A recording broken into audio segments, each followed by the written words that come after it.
시청자 여러분 안녕하십니까? 대선을 앞두고 우리 토론회도 많이 보셨지만 우리 또 후보들의 정책이라든가 인간미라든가 정말 애국자로서 누가 국민들을 위해서 최고로 섬기고 잘할 수 있는지 검증을 받는 그런 시간을 갖도록 하겠습니다. 자, 먼저 국민의힘 중앙당 후원회의에 우리 국민후원회장이시죠, 김철수 회장님 모셨습니다. 반갑습니다. 안녕하십니까? 반갑습니다. 네, 인사 부탁드립니다. 네, 안녕하십니까. 저는 국민의힘 중앙당 국민후원회 회장입니다. 아울러 윤석열 후보의 후원회 회장도 겸하고 있습니다. 감사합니다. 네, 고맙습니다.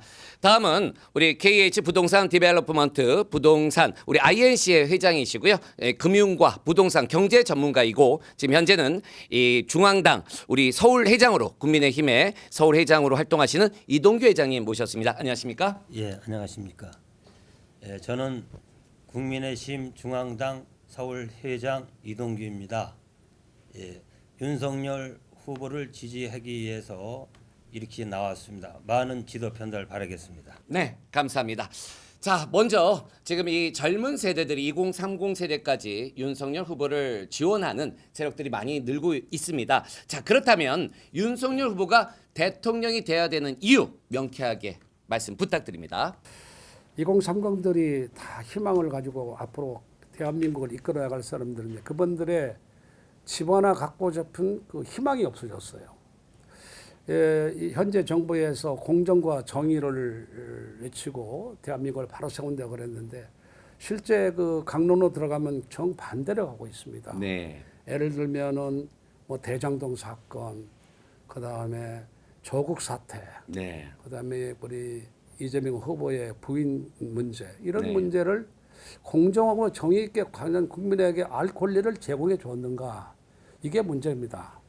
두 번째는 그 최저임금 문제, 그다음에 탈원전 문제, 대북 관계 문제, 여러 네. 문제가 정말 국민들이 알 권리가 제대로 못 알고 있고 그 불명이 생겼다.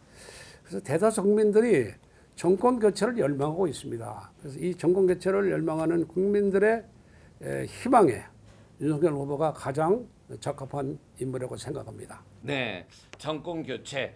요즘에 제가 이제 전국에서 이 행사를 하더라도 정권 교체란 말만 나와도 굉장히 민감합니다. 예. 그만큼 이제 윤석열 후보의 좀 지지율이 좀 앞서가는 모양새이기 때문에 더욱더 또 이게 여당에서는 이 촉각을 곤두세울 텐데요. 자, 그럼 또 이동규 회장님이 보시기에는 이 국민의힘은 우리 청년들에게 어떤 미래 청사진을, 사실 청년들이 뭐 M4 세대다, 결혼을 포기한다, 집을 사는 걸 포기한다, 취업하는 것도 아예 포기하겠다, 이런 청년들이 너무나 많아서 안타깝습니다. 이런 문제에 대해서 우리 국민의힘 윤석열 후보는 청년들에게 어떤 베니핏을 줄 수 있을까요? 네, 예, 청년들에게 공정한 세상을 만들고 청년들의 목소리를 제대로 듣고 청년들이 대한민국을 리더하는 경제는 아날로그 그 시대를 접고 공유 경제, 디지털 시대를 이끌도록 국민의힘은 청년들과 함께 하겠습니다. 네, 알겠습니다. 공유 경제의 디지털 시대를 열어가겠다. 우리 청년들에게 많은 일자리를 제공하겠다. 이렇게 말씀해 주셨는데요.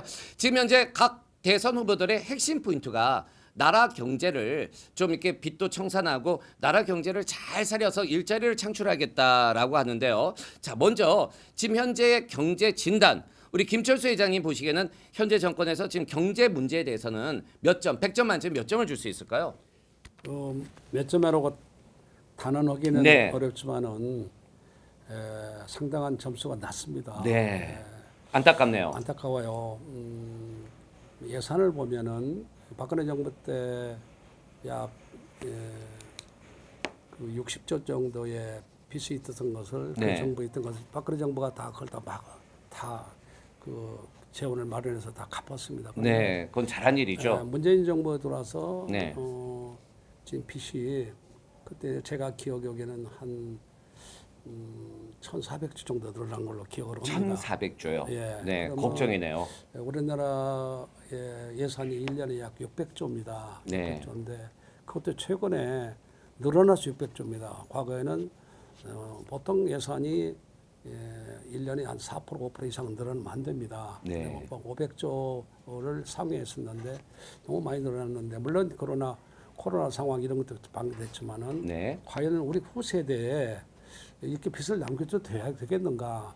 그 밑바닥에는 바로 너무나 친노 정책, 소위 노동계를 너무나 도와주는 정책, 네. 또 하나는 반시장 경제적인 정책, 반기업적인 정책, 이것이 문제가 돼서 우리나라 경제가 꼬꾸라지지 않았는가 저는 그렇게 생각합니다. 이 소득 주도 성장, 뭐 소주성이라고도 표현한데요. 그런 문제점들을 지적을 해주셨습니다. 반기업 정책과 친노동 정책 이거를 해결할 후보가 윤석열 후보다 이런 뜻인데요. 요즘에 윤석열 후보의 이 정치 행보를 보게 되면요, 2002년도에 월드컵 4강의 신화처럼 어퍼커트 세레모니가 부쩍 늘었는데요. 이거는 지금 여당에서는 정치 보복 아니냐? 굉장히 두렵다. 떳떳하다면 들어올 이유는 없을 텐데 상당히 두려워하고 자제를 해달라고 그러는데 이 세레머니 어퍼컷이 무슨 의미가 있을까요? 어떻습니까? 네, 대한민국 정권 교체를 이루자. 대한민국의 길을 전달하는 힘입니다. 네. 예, 가상 대결에서 여러분들도 그 리처 씨나 여론조사 기관에 다 알다시피 지금 오차범위 내로 상당히 표를 지금 벌려놨습니다. 네. 이게 국민의 염원입니다. 그건 여러분들이 더 잘 알고 계실 겁니다. 네. 예, 국민의힘 윤석열 후보의 세라머니는 아무리 흔들어도 흔들리지 않는 세라머니입니다. 이 네. 점을 국민들이 알고 계시면 될 것입니다. 뭐 김대중 대통령도 전에 무인도에 가져갈 할 것이 바로 부정부패를 없애야 된다. 그래서 윤석열 우리 후보는 부정부패를 없애겠다. 그런 부분에서 강력한 어퍼컷을 내렸는데요. 참 지금 말씀드리는 순간 또 지금 눈이 지금 현재 막 내리고 있습니다. 많은 기대를 하고 있습니다. 자, 그렇다면 김철수 회장님이 보시기에는 가장 현 정부에서 문제점이 집값이 너무 폭등한 부분. 이것이 많은 청년들에게 괴리감을 주고 자괴감을 느끼면서 우리가 열심히 평생을 일해도 집 하나 못 사는 거 아니야 이런 걱정이 많았었는데요. 자, 그렇다면 이런 집값 안정 대책 우리 윤석열 후보는 잘해낼 수 있겠습니까? 분명 잘하실 것입니다. 그동안에 우리 현 정부가 한 것은 주로 공공개발 위주로 해왔습니다. 네. 두 번째는 시장 경제를 무시했어요. 그래서 이 공공개발만 불가능하고 민간 부분과 같이 상생하면서 가야 합니다. 그리고 시장 경제를 무시하면 안 됩니다. 그래서 집값 안정 대책은 이 다음 우리 윤석열 정부가 들어서면은 가장 처음부터 새로 수정해서 시장 경제 흐름 속에서 민간과 공공이 같이 가는 그런 정책을 내야 할 것입니다. 사실 집을 살려고 그래도 일자리가 있어야지만 주택이나 아파트를 구매할 수가 있겠는데요. 특히 우리 김철수 회장님께서는 의료봉사나 장학금 제도를 통해서 이 많은 청장년층들이 일자리를 만드는데 또 기업을 운영하시면서도 이런 복지라든가 일자리 창출에서 전문가라고 인정을 받고 있습니다. 우리 일자리 정말 어떻게 늘려야 될지 김철수 회장님 해결 방안 있을까요? 네, 일자리를 늘리는 방법은 첫째 기업이 살아야 합니다. 기업이 살아야죠. 기업이 살려면 어떻게 합니까? 조금 전에 규제 얘기했어요. 네. 예를 하나 듣겠습니다. 오세훈 시장이 작년 4월 7일 날 시장이 되고 나서 현재 과거에 개혁부터 시작해서 그 착공까지 그 기간을 규제를 풀어서 5년 걸린 거 2년으로 단축했어요. 그래서 네. 예를 들면 제가 살고 있는 신림 지역의 1구역의 그 아파트를 5년 걸릴 것을 단축해서 금년에 바로 다 모든 것이 허가가 나서 지금 그 소위 말하는 그 준비를 잘하고 있는데 이렇게 예를 들어서 그 모아주택이라고 조그마한 그 아파트를 짓고 나면 그 중에 조금씩 자투리 땅이 있는데 또 동네 쪽 자투리 땅들을 다 모아가지고 모아서 하나의 주택을 만들어주는 제도를 할지 네. 이렇게 규제 일변도에서 편리 위주로 이렇게 바꿔줘야 한다. 이런 것이 있는데 어쨌든 기업의 길을 살리고 규제를 풀고 그다음에 아까 얘기했던 우리 현 정부에서 잘못된 최저임금 같은 거 그다음에 친노동 정책 같은 거 이런 걸 풀어서 기업을 살려줘야 합니다. 예를 들면은 제가 삼성전자가 네. 베트남에 공장이 있는데 거기 가봤어요.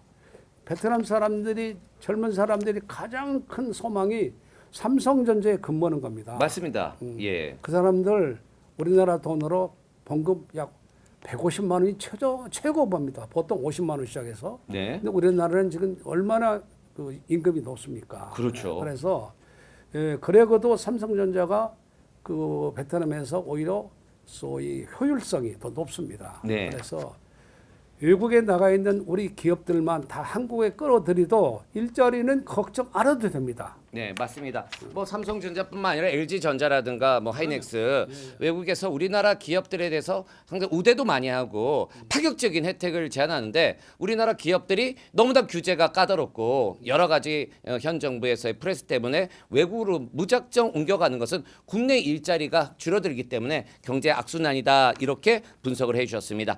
자, 이번엔 좀 예민한 문제인데요. 우리 또 윤석열 후보께서도 대구나 부산이나 광주나 목포를 보더라도 영호남 지역에 이제 지역 감정을 동사 갈등을 없앴다 하더라도 지지율에 대해서 큰 폭이 있는 거 보면 아직까지 이 지역 감정을 어떻게 풀어야 될까 시대가 바뀌었지만 우리 이동규 회장님께서는 이 지역 문제 어떻게 보십니까? 네, 잘 지적해 주셨습니다.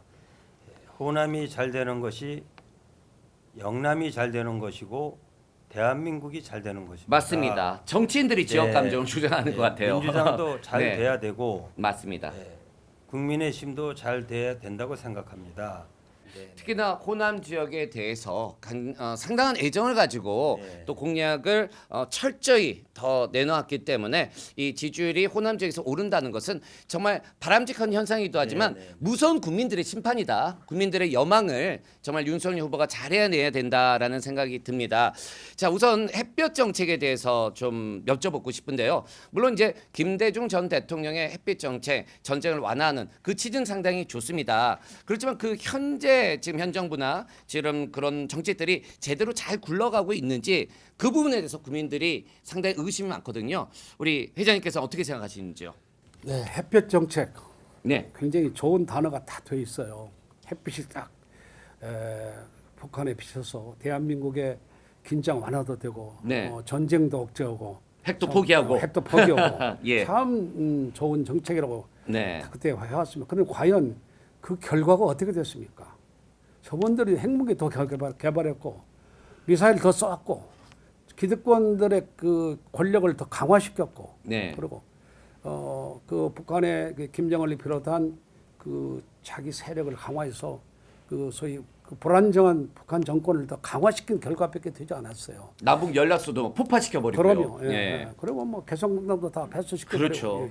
이 결과가 참 그렇게 됐는데요. 네, 저나 우리 당의 입장이나 우리 윤석열 후보 입장도 이제는 우리가 형제의 나라로 저는 생각합니다. 뭐 북한도 유엔에 가입됐기 때문에 우리는 나라로 인정해야 합니다. 네. 우리 나라도 인정해서 형제의 나라에서 우리가 형의 역할을 제대로 해서 그분들이 자력적으로 잘 될 수 있는 그런 것을 해줘야지 무조건 퍼주고 무조건 그런 정책은 이제는 아니다.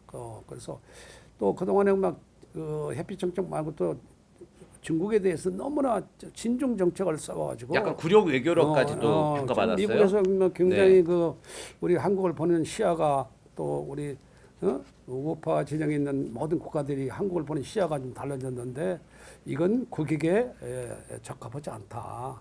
저는 그래서 지금 햇빛 정책은 한말로 말하자면 실패한 정책이다. 저는 말씀드렸습니다. 맞습니다. 이런 굴욕적인 외교 말씀하셨는데 지금 동계올림픽에서도 금메달 당연히 우리 건데도 그 편파적인 판정이라든가 이런 부분에서 우리 항의를 받아주지도 않고 또 한복도 자기네 옷이라고 이렇게 동북공정의 이 부당한 이런 얘기를 하는 거 보면 중국에서 우리를 너무 무시하는 거고 현 정부에서 그런 부분에서 너무나 어필을 못하는 게 아닌가라는 생각이 듭니다. 자, 그렇다면 이 시점에서 윤석열 후보가 대통령이 된다면 정말 깨끗하고 상식과 공정이 살아 숨쉬는 청년들도 그런 그 뭐 표창장 위조 없이 아빠의 찬스 없이 노력하면 누구나 성공할 수 있는 나라를 꿈꾸는데 일부 정치인들 뭐 추미애 전 장관이라든가 조국 전 장관, 김어준 방수 이런 분들이 사실 검찰 공화국이 될 것이다라고 우려를 펴던데 이동규 회장님 우려인가요? 기우인가요? 어떤가요? 예, 예. 네. 아니 검사가 수사권을 가지고 보복을 하면 네네. 그것이 깡패지 검사입니까? 예. 대한민국은 법치 국가이고 네. 민주주의 국가입니다. 법이 무너지고 민주주의가 없어지면 또는 법원이 무너지면 검찰도 다 무너집니다. 네. 그것은 일반적인 국민들이 상식에서 벗어난 얘기고 그거는 말이 안 되는 얘기고 윤석열 후보께서 이번에 대통령이 되신다면 아마 그것부터 철저하게 정의롭게 하실 거로 믿고 국민들도 그것을 알고 힘을 실어 줄 것으로 믿고 있습니다. 맞습니다. 네. 우리 검사들이 요즘에 얼마나 엘리트인지 모릅니다. 뭐 이렇게 법무부 장관이 명령을 내려도요 소신껏 옳지 않다고 생각하면 평검사들도요 거기에 대해서 항변을 하고 집단적으로 움직이기도 합니다. 그렇기 때문에 뭐 대통령이 검찰총장이라 그래서 무조건 그쪽 검찰 공화이 된다. 이거는 우려에 불과할 것이다. 네, 네. 이렇게 말씀을 해주셨고 우리 또 존경하는 김철수 회장님도 동의하시죠? 네. 지난번에 윤석열 후보가 그런 말씀하고 나서 현 대통령께서 굉장히 노하셨고 네. 굉장히 걱정을 하셨는데 현 정부가 뭐냐면 공정과 정의를 주장하고 있어요. 네네. 공정과 정의를 밑바탕으로 하는 데에서는 막말로 떳떳한 사람들은 아무리 그래도 문제가 없는 겁니다. 네. 도리어 난 그 얘기를 듣고 현 정부가 좀 뭐가 좀 무슨 구리는 면이 있지 않나 이런 생각도 한번 해봤습니다. 예. 저는요 이번에 또 큰 문제가 이런 그 코로나 팬데믹 상태를 맞으면서 현 정부의 대책 또 모 후보께서는 너무나 잘한다 자아자찬을 했지만 이런 부분에 있어도 일관성 없는 의료 정책들 이런 부분에 대해서는 어떻게 생각을 하시는지요? 예, 좋은 네. 지적을 해주셨습니다. 현재 뭐 코로나 때문에 대한민국 의료진들 또 의료직에 봉사하는 여러분들이 정말 열심히 하고 있습니다. 불철주하고 있고 저희 병원도 코로나에 대해서 환자도 돌보고 또 많은 그 예방 활동도 하고 있지만은 최근에 와서 그 감염내과 전문의인 그 모 교수가 정부의 정책에 못마땅해서 사표를 던진 적이 있습니다. 네, 안타깝습니다. 이게 그 얘기는 뭐냐면 네. 전문가의 의견을 들어야 합니다. 음. 감염내과 전문의 그분인데 그래서 정부가 자기들 로드맵 쪽으로 자꾸 가고 있으면은 그 코로나에 대한 그 소위 근본적인 해결이 안 됩니다. 그래서 지금이라도 현 정부는 전문가들의 의견을 잘 듣고 그걸 잘 이해하고 그대로 따라주는 게 코로나를 빨리 종결하는 그 짧은 길이 아닐까 생각합니다. 네, 알겠습니다. 자, 이제 우리 김철수 우리 회장님께 마지막 질문을 드리도록 하겠습니다. 윤석열 후보 믿고 국민이 이 나라 살림 모두 맡겨도 되겠습니까? 어떻습니까? 네, 윤석열 후보는 저희 병원에 가까운 서울대학을 다니셨습니다. 네, 여기 관악구니까요. 네, 그렇죠. 그렇네요. 그래서 지금도 저를 보면 원장님이라 그럽니다. 네. 얼마 전에 홍준표 후보 보고 형님 좀 봐주십시오 해서 네. 홍준표 후보가 첫 번에는 상당히 부정적으로 나가다가 네. 지금은 같이 유세도 하고 있습니다. 그렇죠. 이제 단짝이 됐어요. 네. 네. 그리고 검사를 해보시고 또 그분이 광주에서도 근무하셨고 지방에서 많이 근무했는데 그분과 같이 근무하신 분은 다 윤석열 후보는 인간적이다. 네. 중앙고등학교 다닐 때부터 남의 뭐 라면값을 다 내준다든가 또 대광중학교를 다니셨어요. 네네. 대광중학교는 원래 그 영락교에서 하는 그 기독교 학교입니다. 네. 예, 그런 서울대 가셨는데 제가 기억에 옛날에 서울대 다닐 때도 자기 친구가 못 먹는 술을 먹고 취한 그 친구를 네. 업고 온 저희 병원에 네. 그런 기억이 납니다. 인간적이고 남의 얘기를 잘 네. 듣고 그런 분이기 때문에 충분히 대한민국을 이끌어 나서 세계 경제 대국 5위 안에 네. 분명히 임기 내에 5위. 들어갈 것입니다. 예. 또 김종인 위원장님께서도 이 당을 떠나기는 했지만 정말 하늘이 내린 사람이라고 평가할 정도로 또 능력 있는 그리고 또 국민에게 신뢰받는 평생을 나라와 국가를 위해서 충성을 다하셨고 이 전남에 가셔서도 이 광주 민주화 운동의 분양에서 그들의 억울한 희생이 정말 묻히지 않고 가슴에 새기고 대한민국의 자유민주주의를 수호하겠다는 그 말씀을 보면서 정말 진정성을 많은 국민들이 눈물을 흘리면서 이 감동을 받았다고 하는데요. 이제 지금 마지막으로 국민들에게 바라는 그리고 또 국민의힘의 앞으로 자세 한마디씩 마지막으로 한마디씩 듣도록 하겠습니다. 먼저 이 서울국민후원회장이신 이동규 회장님 마지막 발언 부탁드립니다. 예, 국민 여러분, 윤석열 후보는 참으로 혹독한 고통과 시련을 지금도 겪고 있지만 현 정부와 또는 말 많은 국민들한테 많이 듣고 있습니다. 그러나 굴하지 않고 당당하게 오뚜기처럼 더 일어나서 나오시고 지금 열심히 선거운동을 하고 있습니다. 국민 여러분, 윤석열 후보님이야말로 강력한 대통령이 될 뿐입니다. 믿고 한번 맡겨보십시오. 절대 후회 안 할 겁니다. 윤석열 화이팅입니다. 우리 대한민국 국민은 위기에 강합니다. 국가가 위기에 처할 때는 여러분이 그 현명한 판단으로 대한민국을 지켜왔습니다. 저는 올해 대한민국 국민들을 믿고 있습니다. 호주, 미국, 카나다에 있는 교포들이 저한테 전화가 오고 그리고 여러 가지 문자 메시지가 옵니다. 독립자금을 모으는 마음으로 10달러, 20달러를 모아서 우리 후원에 기부를 하고 있습니다.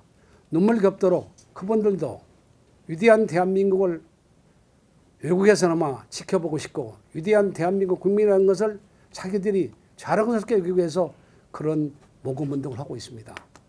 여러분 믿으십시오. 윤석열 후보 서울대학을 나오고 고시를 9번째 된 사람입니다. 8번 동안 떨어지면서 많은 시련을 겪었고 많은 아픔을 겪었고 국민의 아픔과 모든 것을 참고 견디는 것을 겪어온 사람입니다. 여러분 믿고 윤석열 후보한테 대한민국을 맡기십시오. 여러분 진정 후회하지 않으실 겁니다.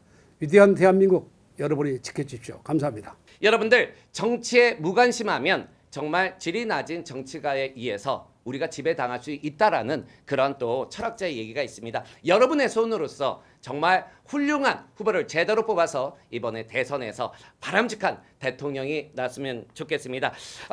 국민 후원회장들에게 돕는다. 오늘 저 시간 여기서 마치겠습니다. 시청자 여러분 고맙습니다. 감사합니다. 윤석열 후보 화이팅!